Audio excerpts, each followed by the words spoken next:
Greetings and welcome to Growth Hacking Secrets. I'm your host, Mohammed Siddique from Atlanta, Georgia, and the co-author of New Success Secrets available on Amazon. On this episode, we have a special guest, Jay Golden. Jay is an author, public speaker, storytelling catalyst, and the founder of Retellable. Please join me to give a warm welcome to our guest, Jay Golden. Jay, welcome. Thank you, Siddique. Thank you for the invitation. You're welcome. Let me start with this. Where were you? What happened? Who are you surrounded with that inspired you to do what you do today? I was holding my daughter, Sophia. She was 3 days old, and we were at home in our house in Berkeley, and everything was so quiet, the most profound quiet I think I've ever heard.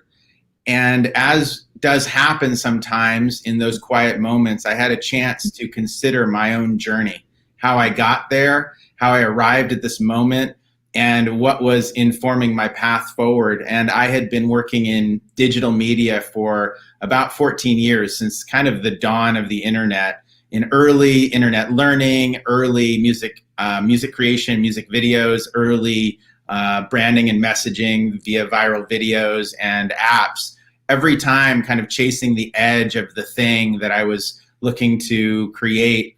And I felt like I was missing something that called back to an earlier time from when I was in my 20s and traveled the world and looked at across different countries and cultures and learned from people around the world. And the essence of that was how we share stories person to person, and how we learn and how we grow as individuals by pushing our edge. And I realized instead of pushing the edge of the next internet media that was going to arrive, I wanted to sit in the center of how we communicate and how we grow and how we lead. And so I put down all of the tools and all of the producing and all the directing I had been doing and got to something much more analog, which was the human story. And that is, the next day, after we've forgotten all of the information that we've taken in that entire day, what do we remember? We remember the stories we retell, and the stories that keep us guided into a future of our own design.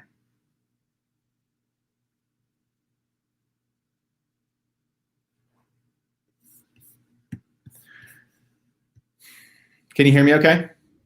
What are the top 3 mistakes to avoid? Number one, with regards to storytelling, know what you mean by story. So don't think that a story is just something you say or the thing about yourself. A story is a problem approached in an interesting way that makes us care. So know how to define a story, how to frame a story, and how to tell one. And that leads to the second part, which is don't just skip to the end. Don't just feel like you're in a rush and you're wasting people's time. To not waste people's time is to take them on a transformative journey, to tell them something they're going to remember tomorrow. And the third part is don't just think that a story is a straight line. It's a curve. It's a journey, something that takes into the depths of transformation, leveraging suspense, and bringing through a change that will be the gift that your audience will remember in the days to come. Why people fail in their life? Top 3 mistakes. Why people fail? Why other people fail in their life? Yeah. That's a big question. I think that we're such forward motion beings, that we continue to look forward without taking in our actual lived experience. We gather information, we retell stories of others and insights, but our entire lives, the decades of life experience, has not been translated oftentimes. And so the opportunity is to translate that life experience into something powerful, into not just information, but wisdom. And I think people overlook that and look to share information all the time. I'd say the second piece is not respecting that you are dealing in transformation, the idea that anyone you're communicating with, you are working to move the dial. And so you have to truly understand who they are that you're speaking with and how exactly, what their understanding is and how exactly you're wishing to move the dial. And I'd say the third part is people really overlook their beginnings. Sometimes we're learning beings, and we learn the next great thing, and we forget some of those early insights. And so those early inspirations, even if that was our first job or the thing that we once wanted to do or the thing that we always dreamed of doing and began in our careers, they overlook the beginning of the story and thus miss the powerful integration that's possible. What is your greatest failure story? What did you learn and how did you recover from it? I love this question. I had to think of a handful of failures, but I think that one that really rises above was my first startup job. It was an attic in Sausalito in 1996. I was just a young traveler off the road and had been an entrepreneur in my earlier 20s, and I got this job starting what became the first global learning site, learn2.com. And my boss, who was really a friend that I met in my travels and a very inspiring creative person, we got in kind of like a difficult discussion, and he had offered me a fair bit of equity in this initial product that we were just beginning in this attic with 3 people. And I went home to think about it and think about what my response was. And when I came back, the result was the deal had slightly changed, and I was kind of upset, and I was very young. I didn't know anybody that had any equity or any stock options, and I was just kind of pissed at my boss that day. And so I turned it down. And so that's how I didn't get that $1 million. How did you recover from it? I believe in the practice of radical self-forgiveness. I think that we're learning beings, and we're gonna make mistakes. And I think the recovery is in accepting the blessing that is my life, that I've constantly am making mistakes and constantly learning. And I would have gone on a different path, and I wouldn't be in the place surrounded by love and family and learning that I currently am. So that's kind of, I forgive myself many times on that front. What are your top 3 success secrets? What are your top 3 success secrets that others can model from? I think number 1, be a student of your life. There's so much that we take in. We take in 100,000 words every single day, and we're walking hard drives, 34 gigabytes of information every single day. And we overlook some of the key insights of our life. So I like to do an intake process I call the legend process, where I help people to scan through their entire lives, find the highs and the lows and the changes and the lessons, and become an ongoing student of their lives. And I think that's a critical piece to embody wisdom, both as a leader and as a communicator. Always ask, when you're reflecting and considering how you're communicating, always ask this question, ask it many times. Where is the change? Where is the change in the story? And does that change really match to your audience and to what you're wishing to say? You might have several changes depending. Maybe you're speaking, maybe you're writing, maybe you're just speaking with a difficult manager that you're working to guide. But always ask, where is the change that I'm wishing to deliver, and what does it look like? And then frame your communication around that to deliver the transformation that's going to be remembered. And I'd say find yourself a framework that helps to inform that change. So I work with a framework called the Journey Curve, which is a distillation from Joseph Campbell, from Pixar, from ancient texts, from modern improvisational communications, and improv comedy. And so it's really a framework for change. And I think everybody should have a framework for change that they use to help inform how they communicate. What is your company motto? Shaping storytellers that shape the world. Who is your ideal client? My ideal client is a visionary. I'd say we do a few different things. So I'm a storytelling coach, so I do very high touch work with transformative leaders, as well as speaking work with different organizations, as well as training, interactive trainings. But on the coaching work, which is kind of where it all begins, that longer term work, I love visionary founders. I think that people that are creating, that are constantly iterating, that have birthed things that work and know how to bring ideas to life. It's kind of my jam. So, and I also would add to that visionary founders of 5-year-old plus companies, or in the kind of, it's not the beginning startup, but you've got a small team, and I'd say visionary, heart-centered leaders and founders. How do you find your ideal client? The way that I've found my clients is word of mouth. When people find their key insights and their lessons and their stories, and they know how to speak them and communicate them across various audiences and purposes, they recognize the transformation and they love to talk about it. So I've been, for years and years and years, I've gotten clients from firsthand referrals. How do you engage your ideal client?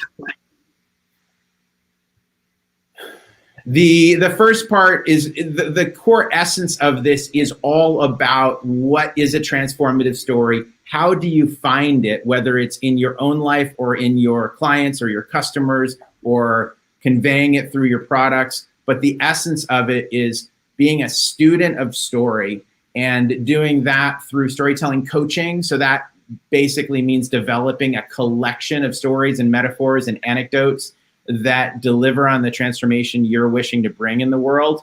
I also do interactive trainings. I love working with groups. So I've been traveling the world up until this past year. I was traveling the world for the previous 7 years and going different country to country and gathering people together, getting them to share their stories, bubbling up the wisdom of these groups and sharing it with each other so we can model to each other what that transformative communication looks like and how it informs both the values of individuals as well as the values of organizations. So it's coaching for founders and leaders, it's interactive speaking and training, and it's also story crafting, because oftentimes organizations are saying, well, what is our greater story? How do we distill our key messages and our values? And the essence of it is the smaller stories really make up the big story. So we're looking for those small transformations to inform the greater story, whether it's through the collective, through the organization, or through the individual. How your business was impacted in last year or so? Big changes, because my work was so much dependent on speaking and my clients that were speaking and my own live interactive communications. But we had moved to Southern Oregon 4 years ago. So I was already doing global interactive trainings and a lot of Zoom work for leaders. So it was a pretty big shift. One thing that I'd say was significant is I started, because a lot of people were spending a lot of reflective time, I started working on books with my clients. So I'm currently involved in a handful of book coaching projects, helping them. It's kind of like, I look at a book as 10 keynotes added up together to convey your transformative idea. So that's one big part. A lot less travel. I think I traveled 100,000 miles each of the last 4 years. And this past year was travel with my family and my dog in the car.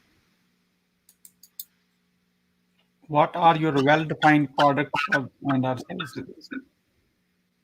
The beginning is the core foundation is the storytelling coaching, and the coaching is helping leaders to see their lives, see their insights, and see their lessons, and to recognize and draw almost out of the air the wisdom of their life, so they can then match it to the challenges that they're facing, whether that's leadership challenges with management, whether it's communication, whether they're writing a book, whether they're developing their next great idea.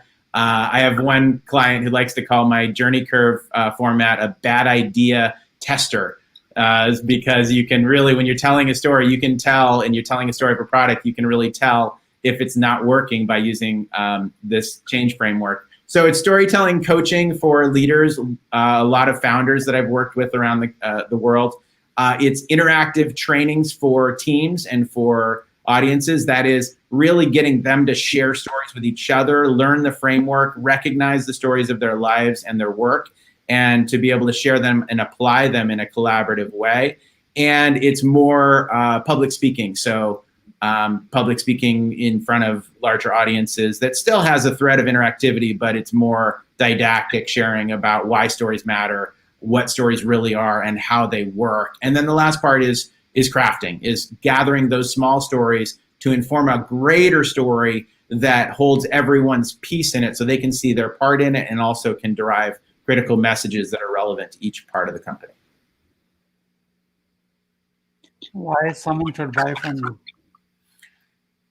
I think that the essence of why someone should buy from us is because we focus so much these days. The information fire hose is just pouring through us, taking in 100,000 words and 34 gigabytes of information every single day, not just us, but our audiences. And the key question that I always ask is, what will they remember tomorrow? What will your audience remember tomorrow? And how can you guide them into this gift that is what you are bringing, whether it's your product or your service, or you're dealing in transformation and collaboration to inspire your audiences to grow?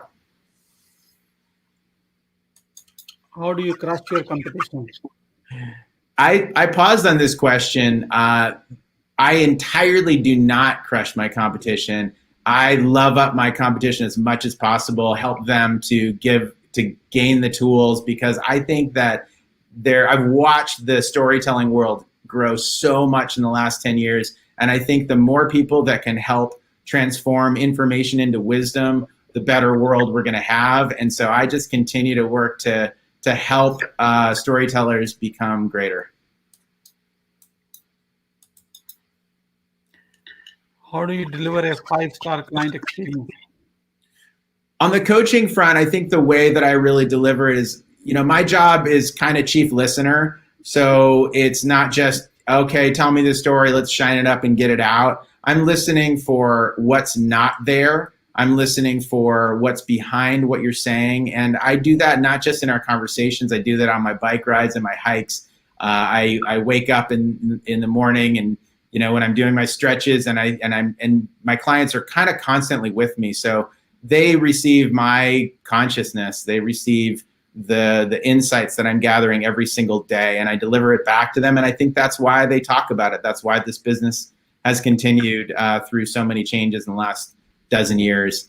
I think from a speaking standpoint, the reason why the way I give a 5-star experience is to truly reach out through the screen and find what people care about, and find the way, help them to communicate it in a way that's more connective, that stretches beyond the airwaves and into their hearts, and helps them to really recognize why they do this work, and to be recognized by those around them and communicate about it better. How do you use your one second. There's some audio issue. I'm going to correct it. How do you use your sales proposals to close more deals?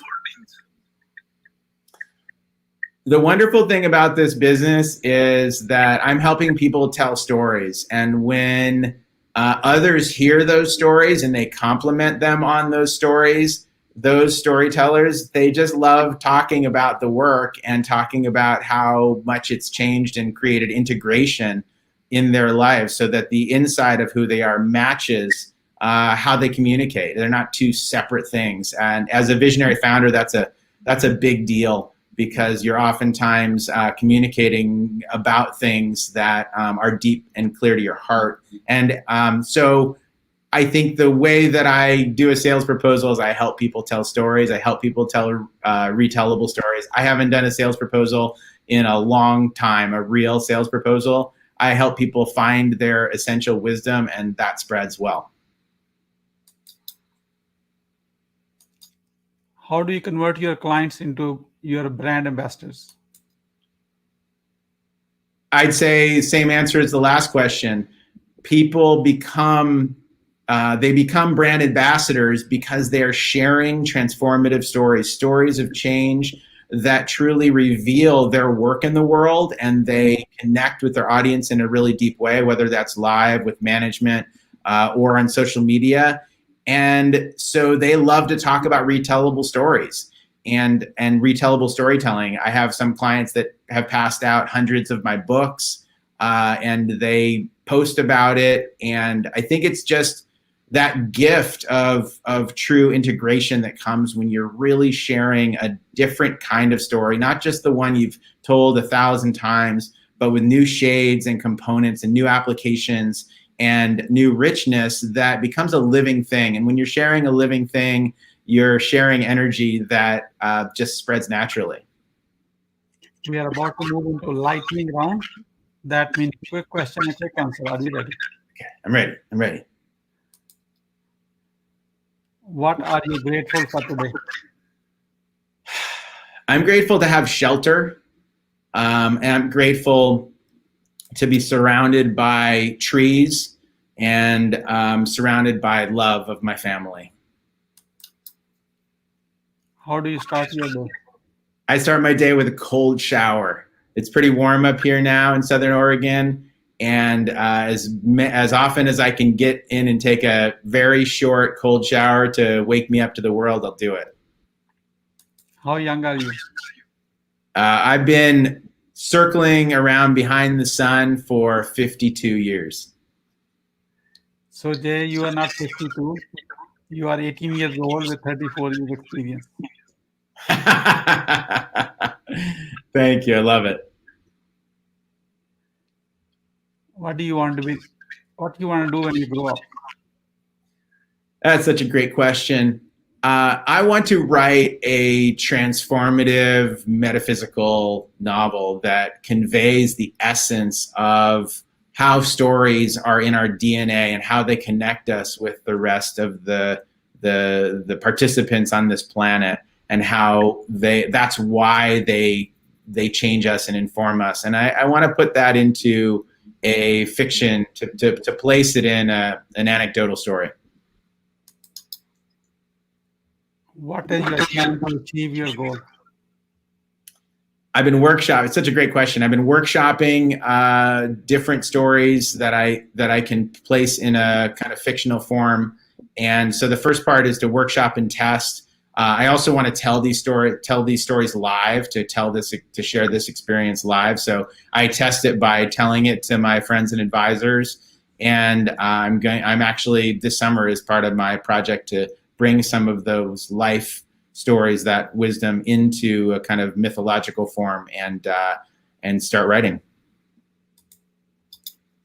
How will you feel in case you don't achieve your goal?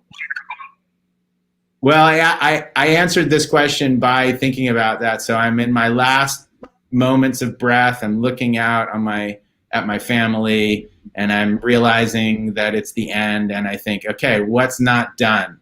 What is it that I haven't done? I've worked with people all around the world. I've helped to change their lives. What's the gift that's not yet given that I can bring to the generations? And I think I'd feel bad if I hadn't given a run at truly not just writing in a kind of pure business context, but getting into a more anecdotal story, kind of, doing what I tell others to do, to really bring their stories. How do you overcome a challenge life throws at you? I think we recently bought a travel trailer, and I think I kind of look for the problems first. I think I catastrophize a little bit and try to think about, or just end up thinking about the worst scenario. Oh, well, what about the roof, or what about this? Because it's a 50-year-old travel trailer and a nomad trailer, and it's all redone, but it's like there's cracks. So what about this crack? Oh, this is terrible. What happens if this happens? I don't necessarily recommend it, but I think I go looking for all of the worst possible scenarios. But the gift is what happens after that is I've now considered all the worst, and none of the problems that you throw at me are stressful, because I'm like, oh, well, I can address that because I've already considered the worst. What is the advice you give to the younger yourself?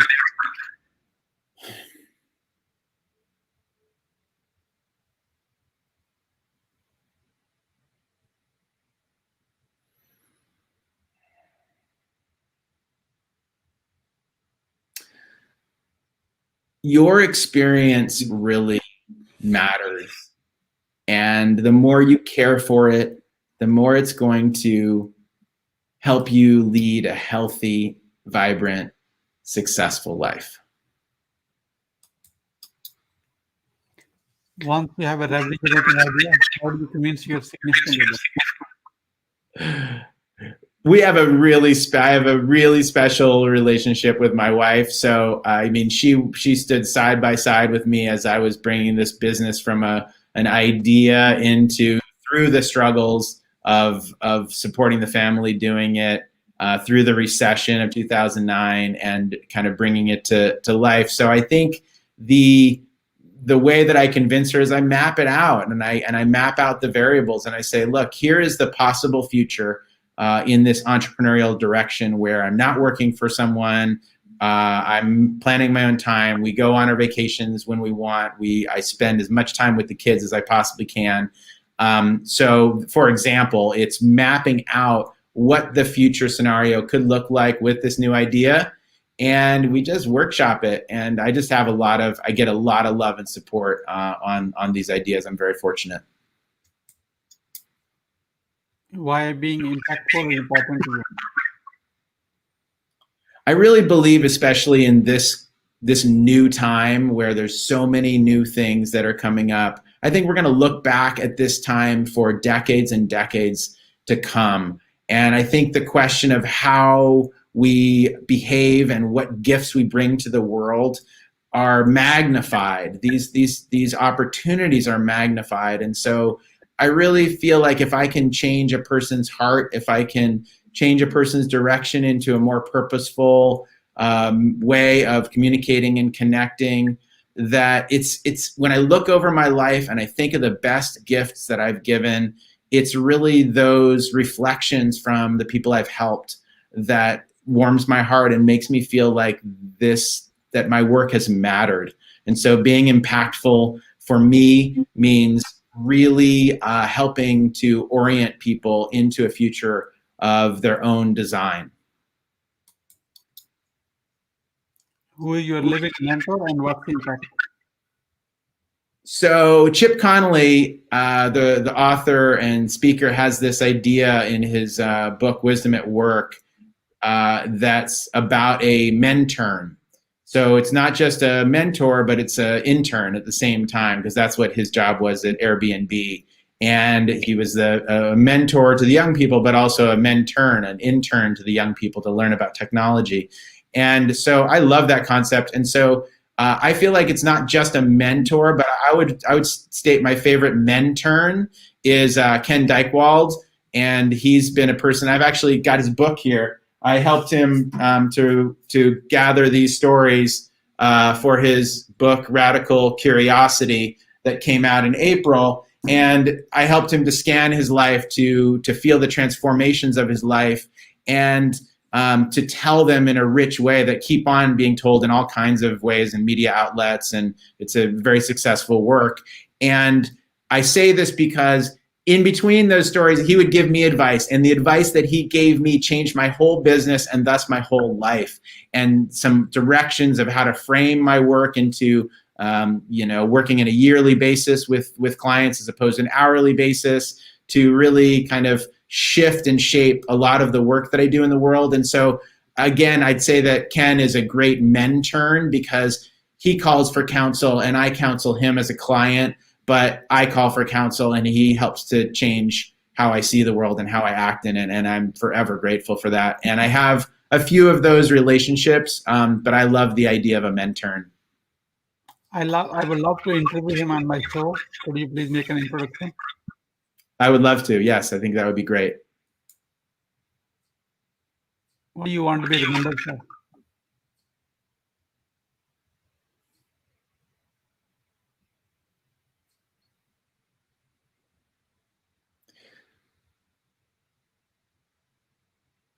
I'd like to be remembered as a person who brought more joy and connection to the world through the support and perspective and guidance that I offer. How can we support you? I think if you, so I'd say spread the word about Retellable.com and the concept of Retellable, that the real litmus test of your communications is not whether people are nodding when you're saying it, but whether they're remembering it tomorrow. And I'd say all of your visionary founders you have on the show and the leaders that really that are dedicated to a life of learning, that you can communicate about the value of learning from your own life experience, and that work is far from over. In fact, it's just beginning, because there's so much new relevance to the wisdom that you bring to the world. And it's a rich opportunity to gather your stories and to share them in ways you've never imagined. I understand that you're author of 2 books. Let's start for your first book. I want to see the cover and why someone should read it and what they will learn from it. Yeah, so my first book is Retellable: How Your Essential Stories Unlock Power and Purpose.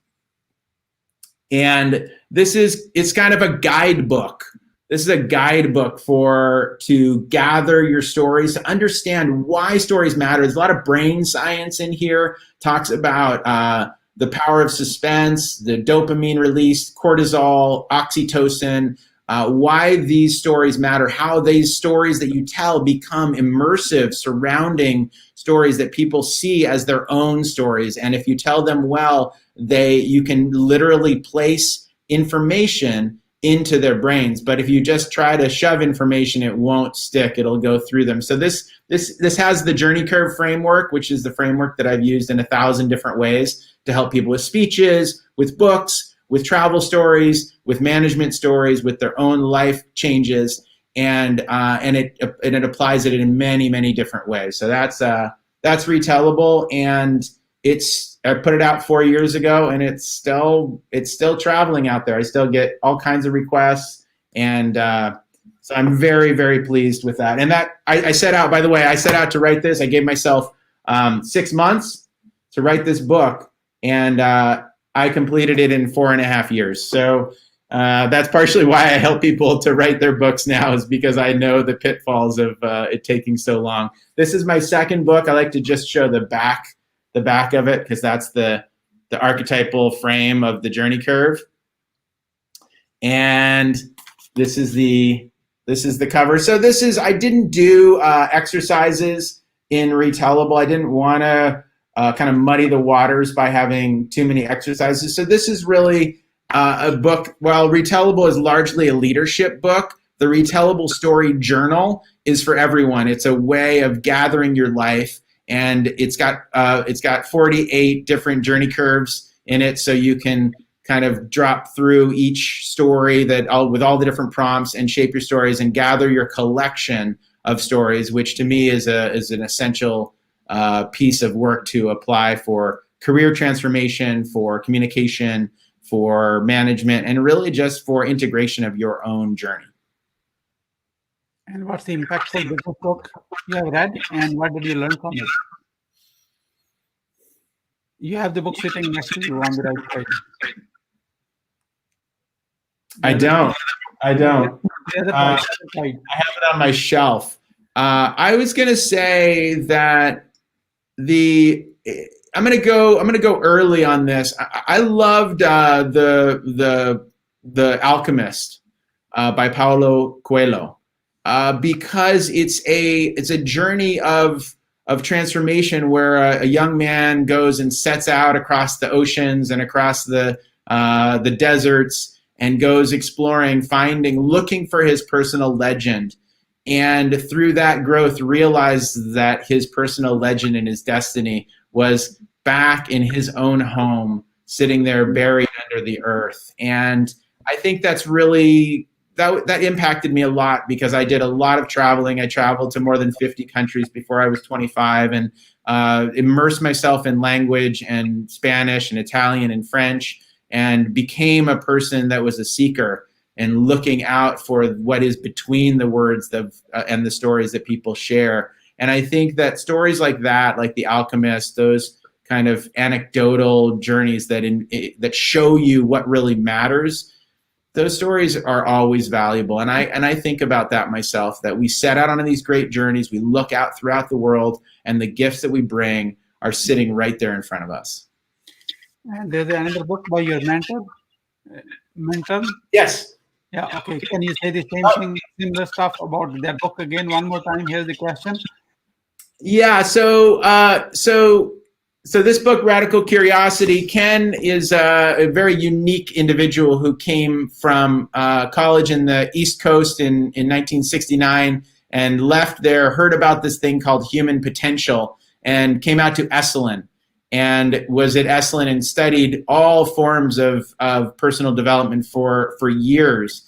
And then he became a really successful, he kind of realized that the future of communication and business was in the aging population and that nobody was really talking about it. So he's been keynote speaking for 40 years on the topic of the future of aging.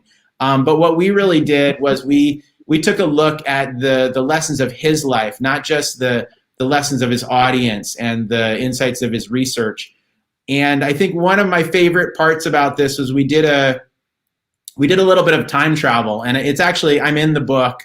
And one of my favorite stories that he depicts me as in a scene we had in my office in Berkeley, in which I actually brought him back to a key moment in his life when he was 24 years old, a big fork in the road.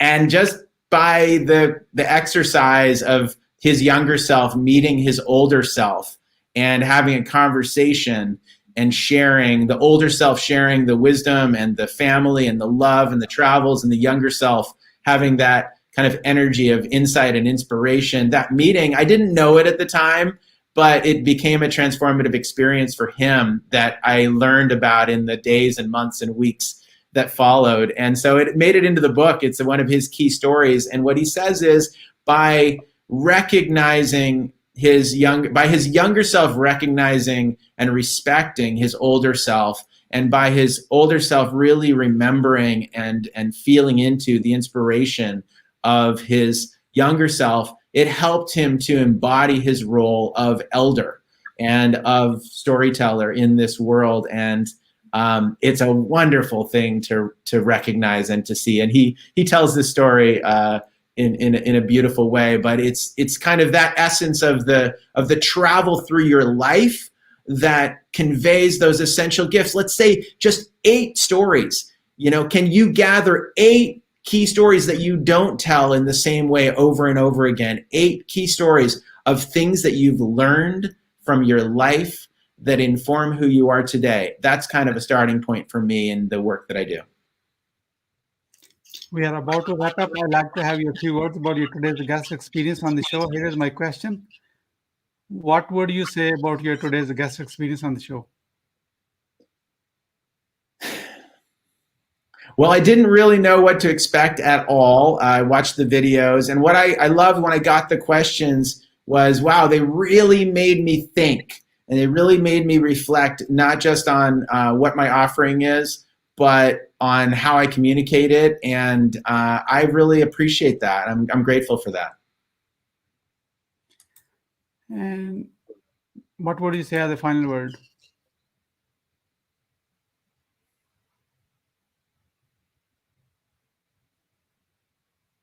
Evolution. Thank you so much, Jay, for sharing your wisdom with us today on the behalf of Growth Hacking Secrets community and our entire team. We really appreciate you. This is Mohammed Siddique signing off from Atlanta, Georgia. Until the next episode, all good wishes. Thank you, Mohammed. Thank you.